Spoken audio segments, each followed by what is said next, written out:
नमस्कार, मैं हूं इरफान रिजवी। आप देख रहे हैं द लीडर हिंदी का खास प्रोग्राम माहौल काबा। माहौल काबा में आपका बहुत बहुत स्वागत है। हम इस वक्त दारुशफा पे हैं और जनता से बात करने की पूरी कोशिश करेंगे। देश में आगामी लोकसभा चुनाव को लेकर अभी से ही सरगर्मियां बढ़ चुकी है। कांग्रेस पार्टी के अध्यक्ष ने एक बयान दिया है कि जातीय जनगणना देश में होनी चाहिए और जो महिला आरक्षण की बात है उसको भी ज़मीन से जुड़े हुए मुद्दों को लेकर सभी के बीच में जानने की बात वो कर रहे हैं। हमारे साथ यहाँ पे पब्लिक है, जानने की कोशिश करेंगे देश में जातीय जनगणना ज़रूरी है या नहीं ज़रूरी। सर बहुत ज़रूरी, जातीय जनगणना भी ज़रूरी है और मैं विपक्ष का इसका शुक्रिया अदा करता हूँ जिसने लोकतंत्र की इज्जत रखते हुए पूरा लोकतंत्र सोनिया गांधी के साथ जो पूरा लोकतंत्र वो गठबंधन है पूरा वो नए राष्ट्रपति भवन में गया, उन्होंने लोकतंत्र को जिंदा रखा, एक मर्यादा सहित गए वो वहाँ पर देश में और दुनिया में इसका अच्छा मैसेज गया कि हिंदुस्तान में लोकतंत्र है, सिर्फ मोदी की सत्ता नहीं है, नफरती सत्ता नहीं है, हमारे यहाँ लोकतंत्र जिंदा है। और हम सारा गठबंधन वहाँ नई संसद में पहुँचे और देश का मान और दुनिया में भी देश का मान बढ़ाया। तो और दूसरी बात, आरक्षण बिल पे साथ देने का मतलब सीधा सीधा ये है, अगर हम साथ नहीं देते तो मोदी को मौका मिल जाता कि देखिए विपक्ष ना कर रहा है, हम तो तैयार थे। नरेंद्र मोदी ने यह सोचा होगा जिस तरीके से वे पिछले सदनों में बार बार सदन से हट के जा रहे थे और वो पूरा कार्यकाल करोड़ों रुपए का लॉस हुआ, सिर्फ 6 दिन बात हुई, बाकी सारा दिन खराब गए, है ना, 25-20 दिन का जो भी रहा हो। उसने ये सोचा होगा अरे यार तो नई सदन में भी नहीं जाएंगे, ये विरोध करेंगे हमारा विपक्ष सारा, मगर विपक्ष वहाँ भी चालबाज निकला।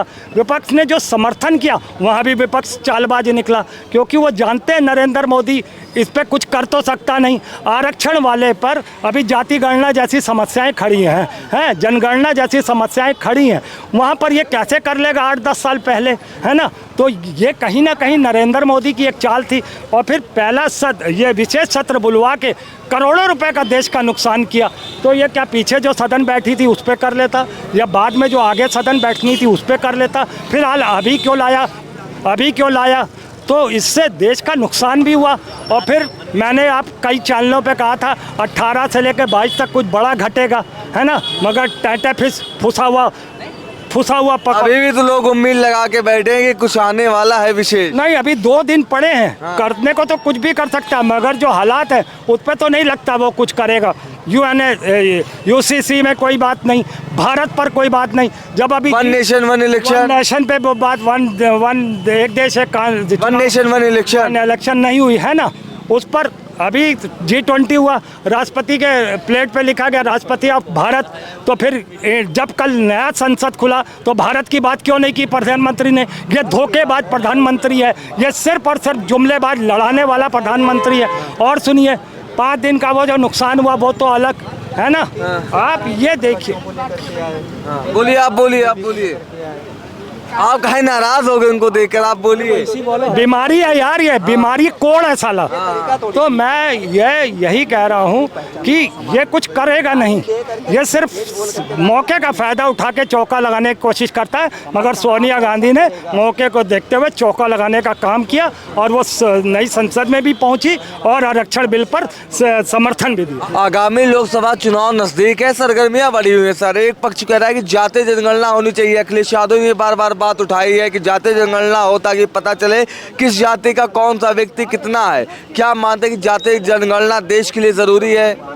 हम तो ये कहना चाह रहे हैं जो लोग जातीय जनगणना के पक्ष में हैं, अखिलेश यादव को खुद पता होना चाहिए कि पूरे भारत में कितने यादव हैं। ठीक है, जो पाल बिरादरी वो भी यादव का एक भाई है, उसको क्यों नहीं अपना मानते। वो उसे तो कहते हैं गणरिया हम नहीं मानेंगे। अरे एक भाई है, एक भाई मान लिया जो है कथा सुना रहा, दूसरा भाई बाल बना रहा, तो का मतलब बदल जाएंगे भाई दोनों क्या है।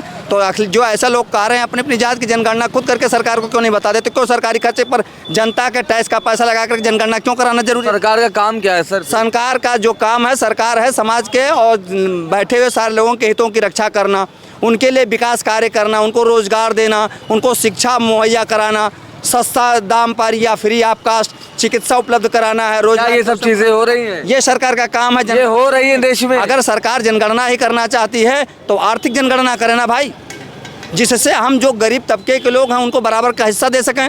जातीय जनगणना से आप क्या कर लोगे? एक जाति में अगर यादव का जाति है या ब्राह्मण का जाति है या श्रीवास्तव है, तो क्या उसमें जो है गरीब नहीं है? जातीय जनगणना करने से गरीबी खत्म हो जाएगी, रोजगार मिल जाएगा लोगों को। अरे जो लोग रोजगार पा चुके हैं, जो समृद्ध हो चुके हैं, उनको किनारे करो, जो नहीं मिले उनको सुविधाएं दो। क्यों नहीं करते ऐसा? मैं ये कहना चाहता हूं कि विधायक एमपी को टिकट में वो देते हैं, आरक्षण के तहत देते हैं, हमें आरक्षण के तहत क्यों नहीं देते भाई? कि एक बार एक विधायक जहां से हो गया दोबारा नहीं मिलेगा, ये आरक्षण करो ना, कि एक वन टाइम पूरी लाइफ में एक ही बार एक व्यक्ति और पत्नी नाबालिग बच्चे मिल करके, जैसे हर जगह कानून लागू करिए कि पत्नी और नाबालिग बच्चे जितने भी होंगे उसमें से एक बार केवल लाइफ में आदमी इलेक्शन लड़ पाएगा। आरक्षण की बात आपने की, महिला आरक्षण बिल पास हो गया, उसमें भी हंगामा मचा हुआ है। एक पक्ष कह रहा है कि बिल पास हो गया, ड्राफ्ट आया क्या? लोकसभा में तो चर्चाएं हो, महिला बिल के क्या कायदे क्या कानून है, क्या होगा उसका ड्राफ्ट मोदी जी ने या बीजेपी ने पेश किया?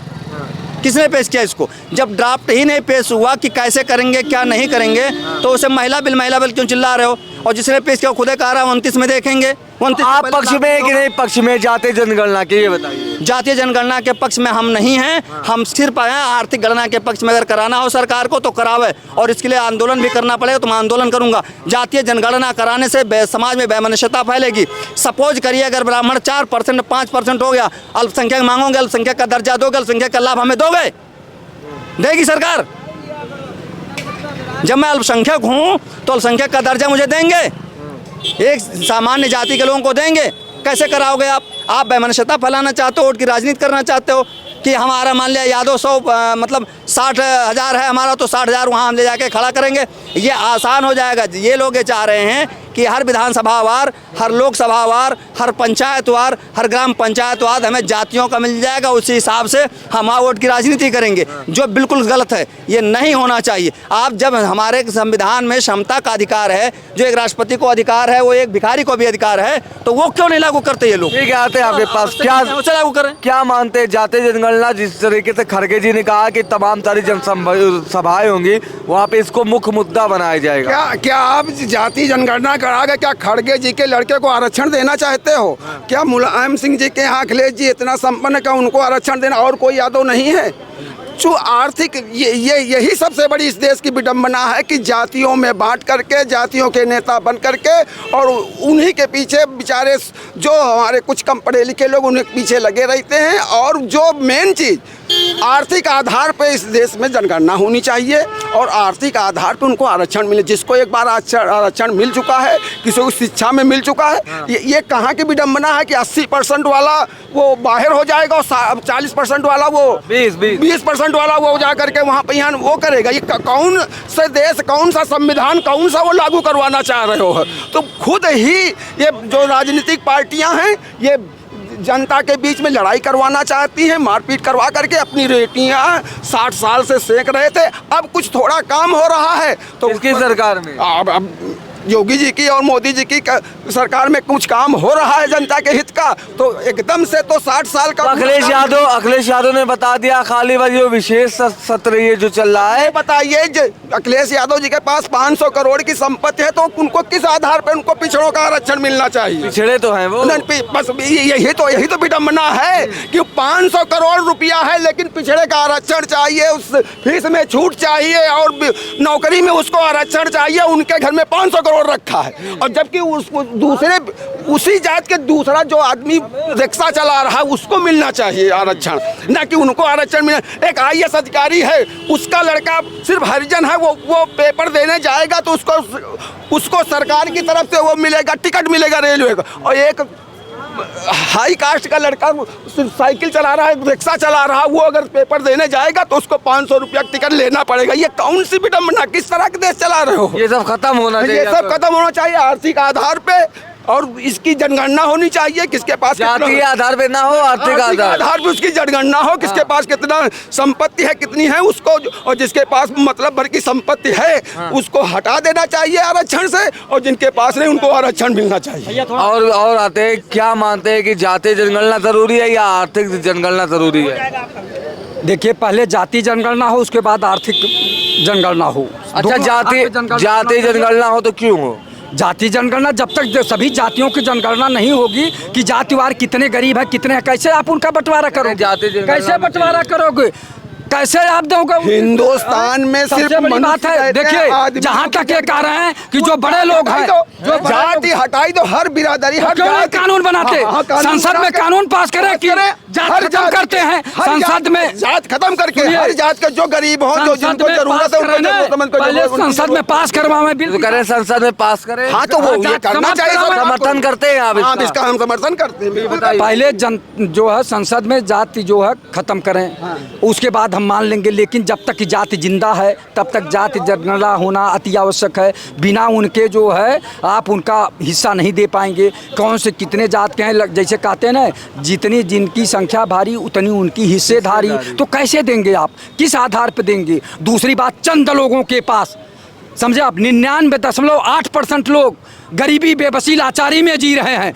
0.2% अमीर से अमीर होते जा रहे हैं। वो कैसे खाएं आप बंद करेंगे? देश के प्रधानमंत्री जी को सोचना चाहिए। जब चाय बेचने वाले का बेटा है या चाय बेचने वाला देश का प्रधानमंत्री बना, जब उनको ये नहीं दिखाई दे रहा है, और जो लोग खाते पीते परिवार से जा रहे हैं, जिनके पिता प्राइमरी मास्टर हो, जिनके पिता इंजीनियर हो, उनका बेटा देश का प्रधानमंत्री बनेगा तो कैसे उसे दिखाई देगा? यह सोचने वाली बात है। जब आप गरीबी बेबसी लाचारी से निकल के गए हैं तो आपको ये 98% 99% 99.8% जो गरीब हैं उनकी बात को आपको याद नहीं आ रहा, उनकी बेबसी लाचारी भूखमरी नहीं दिखाई दे रहा है। जब इंडिया गठबंधन जो है, अलायंस है, उसमें तमाम सारे दल हैं, सब पैरवी भी कर रहे हैं सर इसकी। किस चीज़ का? जाति जनगणना होनी चाहिए। देखिए, जाति जनगणना होना चाहिए, हम ये थोड़ी कह रहे हैं कि नहीं होना चाहिए, होना चाहिए। लेकिन होने के बाद जब जान गए आप कितने इतने लोग हैं, तो उसमें जो गरीब अन्य जातियां हैं उनका भी हक दिया जाना चाहिए। उसके विरोध में हम नहीं हैं। लेकिन जाति जनगणना करा लेने से सबसे बड़ी बात है सबका हक मिल जाएगा। और इस तरह से गुमराह करके किसी का हक नहीं मिल रहा। न गरीब फॉरवर्डों को मिल रहा, न गरीब बैकवर्डों को मिल रहा, न गरीब दलितों का मिल रहा है। किसी को नहीं, ऊपर वाले लपक ले रहे हैं, ऊपर वाले लपक ले रहे हैं, नीचे आ ही नहीं रहा। जैसे मैं विरोध कर रहा हूँ महिला बिल का, इसलिए कि पहले सदन में पास करें कि जो एमपी हो गए हैं, जो एमएलए हो गए हैं, उनकी पत्नी को, उनके बेटी को, उनके बहू को टिकट नहीं दिया जाएगा। किसी गरीब के बेटे को दो, बेटी को दो जो कभी भी एमएलए एमपी नहीं, उनकी बहू को दो, उनकी पत्नी को दो जो कभी एमएलए एमपी नहीं हुए हैं। तब जाके महिला बिल का जो है स्वरूप ठीक लगेगा, अच्छा लगेगा, उसका असर दिखाई देगा। और नहीं तो वही एमपी एमएलए की पत्नियाँ एमएलए एमपी बनेंगी, गरीब कहाँ से बन पाएगा? उनको कब अवसर मिलेगा? तो देश के प्रधानमंत्री को सोचना चाहिए।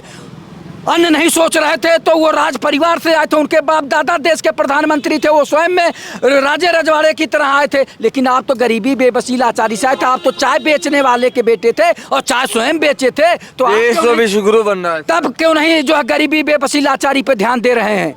देश कहाँ विश्वगुरु बन रहा है? जिस देश में 80 करोड़ लोग राशन पे जिंदा हो 5 किलो 2 किलो पे, वो कैसे विश्वगुरु बनेगा? आपके रिकॉर्ड के अनुसार, सरकारी महकमे के रिकॉर्ड के अनुसार 80 करोड़ लोग भूखमरी बेबसी लाचारी के शिकार हैं, जो 2 जोन की रोटी के लिए 2 दिन लाइन लगाते हैं। तो कैसे विश्वगुरु बनेगा? क्या बात करते हैं? क्या मानते हैं जो जिस तरीके से इन्होंने कहा कि महिला आरक्षण बिल जो पेश होने जा रहा है और ड्राफ्ट अभी तैयार नहीं हुआ है पूरी तरीके से, क्या ये लागू होना चाहिए या नहीं होना चाहिए? मैं संगीता राजभर ये कहना चाहूँगी कि ये पहले कन्फर्म कर लेना चाहिए माननीय मोदी जी को, योगी जी को, कि किसको कितना आरक्षण दें महिलाओं में। ये SC OBC फॉरवर्ड जो भी है, कितना तक किस हिसाब से दें कि तो मायावती ने आवाज़ उठा दिया, बुलंद कर दिया है। ये बुलंद किया है, हमको नहीं मालूम, पर वो योगी जी से यही निवेदन करेंगे कि SC OBC को कंफर्म कर देंगे कितना हम किस महिला को आरक्षण देना चाहते हैं, आगे बढ़ाना चाहते हैं, कितनी महिलाओं को कितना आरक्षण दें कि गरीबी को समझ सकें। अब उठा कर लाएंगे कंगना जी को, उनको क्या मालूम कि गरीबी क्या है? सही बात है, उनको क्या मालूम गरीबी क्या? वो तो पहले से खुद स्टार है, कभी पैदल नहीं चली हैं, गरीबों में कभी जा पाएंगी? वो जा पाएंगे? आप ही बताइए, अपने चैनल के माध्यम से माननीय योगी जी से पूछिए कि योगी जी उनको भेज पाएंगे? स्मृति ईरानी कह रही है कि बड़ा ही ऐतिहासिक दिन है ये क्या महिला बिल का। ये उनको भी नहीं पता है गरीबी का क्या हाल है। इस टाइम को गरीबी क्या चल रही है माननीय योगी जी की सरकार में 2022 से आज के बीच में क्या कर रहे हैं माननीय योगी जी और क्या उनकी सरकार करवा रही है। महिलाओं के साथ शोषण किया जा रहा है। उनको पहले कनेक्शन जो दिए हैं पहले राजभर जी कह रहे हैं सब सही चल रहा है, कानून व्यवस्था चुस्त दुरुस्त है। राजभर जी तो अभी लोकसभा में कह रहे हम जीत रहे थे, हार कैसे गए उपचुनाव और लोकसभा चुनाव हो रहा था घोसी विधानसभा में उपचुनाव विधानसभा जी विधानसभा का उपचुनाव। चलिए ठीक है सर, आप बुजुर्ग हैं, आपसे समझना चाहते हैं जिस तरीके से खड़गे जी एक बड़ी परिपक्व नेता है, उन्होंने कहा जातीय जनगणना को मुद्दा बनाएंगे और तमाम सारी जनसभाओं में इसके लिए आवाज बुलंद करेंगे। साथ साथ महिला आरक्षण बिल जो पेश हुआ है उसको लेकर भी वो कहीं ना कहीं संशय उनके अंदर है। क्या मानते हैं आप? नहीं, बिल्कुल सही कहा। देखिए, जनगणना तो होनी ही चाहिए, इसका पक्षधर है और लगभग 85% प्रदेश और देश की जनसंख्या चाह रही है कि जनगणना जातवार हो। रही बात सर तो कह रहे हैं कि आर्थिक नहीं, वो तो गलत, वो अब उनका अपना अलग मत है, लेकिन मैं कह रहा हूँ 85% इस देश की जनता चाह रही है कि जनगणना होनी चाहिए। जो लाभ के पद पर बैठे तो उनका बच्चा आ रहा, उनके बच्चे का बच्चा गरीब पर कोई ध्यान नहीं है। जबकि मेरी बहन ने ये कहा है कि महिला जो स्मृति ईरानी है, हेमा मालिनी है, काऊ को ले लो, उन्हें को लाएंगे और उन्हीं को करेंगे तो क्या 33% आरक्षण रहेगा। जिनके घर में से एमएलए न हो, एमपी न हो, मिनिस्टर न हो, आईपीएस न हो, आईएएस न हो, ऐसे उनको 33% दें तो इसमें तो तब तो माना जाएगा। और उसमें भी एससी, ओबीसी, माइनॉरिटी, इसका ध्यान रखा जाए। उसमें से 33% में करिए ना कि इतना दलित लड़ेंगी, इतना ओबीसी लड़ेंगी, इतनी माइनॉरिटी लड़ेंगे। हाँ, तब तस्वीर क्लियर हो, तब तस्वीर क्लियर होगी। ये कोई आरक्षण हम तो नहीं मानते। आरक्षण ये तो केवल लुभावना वाली बात है और इसमें नहीं है। और पुनः फिर कहूँगा कि होनी चाहिए जातीय जनगणना, होनी चाहिए जनगणना और इसके ओबीसी एसटी इसके आधार पर ये जो 33% आरक्षण ये होना चाहिए, नहीं तो इस देश के साथ नाइंसाफी है। क्या कह रहे हैं? देखिए, मोदी जी का जो चीज़ है, जो ये बिल लेके आए हैं, महिला आरक्षण बिल बोलना चाह रहा हूँ, क्योंकि ये डिवाइडेड एंड रूल्स वाली पॉलिसी लेके आए हैं। क्योंकि वो चाहते हैं कि जो महिलाएं होती है सेंसिटिव, आज उनको उनके नाम पे हम वोट बटोरेंगे 24 में। मर्द लोग तो, आदमी लोग तो देने से रहे, औरतों के भरोसे चाह रहे हैं कि हम पतवार भी किनारे लगा लें, नैया पार लगा लें। क्योंकि वो औरतों के आरक्षण बिल इसी लेके आए हैं ताकि इस वक्त जो हम आरक्षण बिल लाएं और महिलाओं की सहमति मिले और महिलाएं मुझको वोट करें। क्योंकि उनके वोट से, उनके तरफ से वोट बैंक काफ़ी तक खिसक चुका है, उनके साथ कोई नहीं है, वो बुरी तरीके से हार रहे हैं। अगर लाना था, पहले उनको लाना चाहिए था जाति जनगणना, उसके ऊपर सबका होता। जैसे उन्होंने एक बहुत अच्छी बात कही कि हमें कंगना रनावत जैसी लोग नहीं चाहिए, हमारे घर में जो हैं महिलाएं हैं, बीवियां हैं, बहनें हैं, पहले उनकी नौकरी इंतजाम होनी चाहिए। गरीबों, जो सबसे नीचे गरीब लोग हैं, जाति गणना से ये फ़ायदा रहेगा, जो सबसे पहले इंसान से आखिरी इंसान तक, मतलब राष्ट्रपति प्रथम और नीचे से सबको फ़ायदा मिलेगा। लेकिन तब जब उसके लिए पिक्चर क्लियर होनी चाहिए कि हम इतने प्रतिशत इस बिरादरी की जिनकी जनगणना है उसके अंदर निकले हैं, हमें इनको देना है। महिलाओं को कितना लाभ मिलने वाला है महिला आरक्षण बिल से, ये बताइए। ऐसा है, महिलाओं को कोई लाभ नहीं मिलने वाला है महिला बिल से। तो तेज बोलिए सर। इस महिला बिल से महिलाओं को लाभ नहीं होने वाला है, उन्हीं लोगों को लाभ हो, पहले हुआ है वही होगा, हैं। और इनको जो है बांट करके जो है महिला बिल को सही तरीके से गरीबी रेखा के नीचे जितने लोग हैं, किसी वर्ग का हो, सबको जो है वो मिले हैं स्थान। सबका रिजर्वेशन सही करें। और मतगणना बहुत ज़रूरी है। अगर जाति गणना बहुत ज़रूरी है और उनको लाना पड़ेगा। अगर जाति गणना नहीं हो रही है तो इनके महिला बिल का कोई मतलब। आखिरी सवाल लेते हैं, अंतिम सवाल आपसे लेते हैं और प्रोग्राम क्लोज करते हैं। हमें ये बताइए कि जातीय जनगणना के देश में सरकार नहीं करा रही है तो इसका प्रभाव क्या पड़ने वाला है? नहीं, जाति जनगणना कराएगी, क्यों नहीं कराएगी? जाति जनगणना होना नहीं चाहिए हमारे हिसाब से। हमारे हिसाब से आप ही बताइए क्यों नहीं होना चाहिए। 75% ओबीसी एससी इस भारत देश में हैं। 75% में 15% वो लोग हैं जो इस देश पे राज कर रहे हैं और ये 75% कुचले जा रहे हैं, दबाए जा रहे हैं। रोज इधर उधर मेहनत करके खा रहे हैं लोग। पढ़ाई लिखाई पे जोर नहीं दिया जा रहा है। श्रद्धा पे भेज जाओ, दर्शन करो, जो टॉपर आ रहा है उस लड़के को 2 फूल थमा देंगे माननीय योगी जी के कोई कर्मचारी अधिकारी, तो हम मान लेते कि ओबीसी एससी पे वो ध्यान दे रहे हैं। मैं संगीता राजभर आपके चैनल के माध्यम से बस यही कहना चाहूँगी कि माननीय योगी जी थोड़ा गरीबों पे ध्यान दीजिए, नहीं देंगे तो 24 में सरकार नहीं बनेगी उनकी। क्या कह रहे थे आप? क्या भाजपा में ओबीसी समाज के नेता नहीं हैं, दलित समाज के विधायक और सांसद नहीं हैं तो उसमें भी हैं, और सांसद विधायक मंत्री हैं, उनका कोई अपने समाज के प्रति दायित्व नहीं है, वो नहीं मांग कर रहे हैं। दायित्व ये होना चाहिए देश में, सिर्फ इसीलिए देश पीछे कि 91 में मंडल कमीशन की रिपोर्ट लागू हुई और 30 साल से ये सब पिछड़ा वर्ग दलित वालों को आरक्षण दिया गया। आज तक कितने साल में आरक्षण पूरा होगा, हमारी ये नहीं समझ में आ रहा कितने साल में आरक्षण पूरा होगा।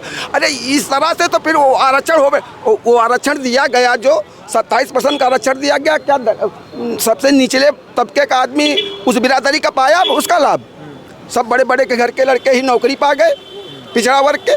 कोई हमको बतावे गांव के लड़का किसी ने नौकरी पाया, कोई या कुर्मी का पाया या काशी का पाया या कोई पाया? जो विधायक थे, मंत्री थे, जो अधिकारी थे, वही अपने आदमियों को रख दिया। तो इस तरह तो चलता रहेगा। आर्थिक वो जाति जनगणना करा लो और उसके बाद आरक्षण ले लो और फिर वही लोग वहाँ पे अपने लोग हैं, फिर गरीबों को फिर नहीं इंसाफ मिलेगा। वो उस बिरादरी के गरीबों को नहीं इंसाफ मिलेगा। तो ये तमाम सारे लोग थे जिन्होंने जातीय जनगणना को लेकर तमाम सारी बातें कही, और महिला आरक्षण बिल जो ड्राफ्ट अभी पेश हो रहा है लोकसभा में, चर्चाएं हो रही है, उस पर भी मुखर होकर बात की। अब देखना होगा कि कांग्रेस पार्टी के प्रेसिडेंट मल्लिकार्जुन खड़गे का जो बयान है कि तमाम सारी जनसभाओं में जातीय जनगणना को मुख्य मुद्दा बनाएंगे, क्या उनकी ये जो मांग है वो पूरी होगी, ये देखने वाली बात होगी। लखनऊ से कैमरा पर्सन आयुष सोनी के साथ इरफान रिजवी, द लीडर हिंदी।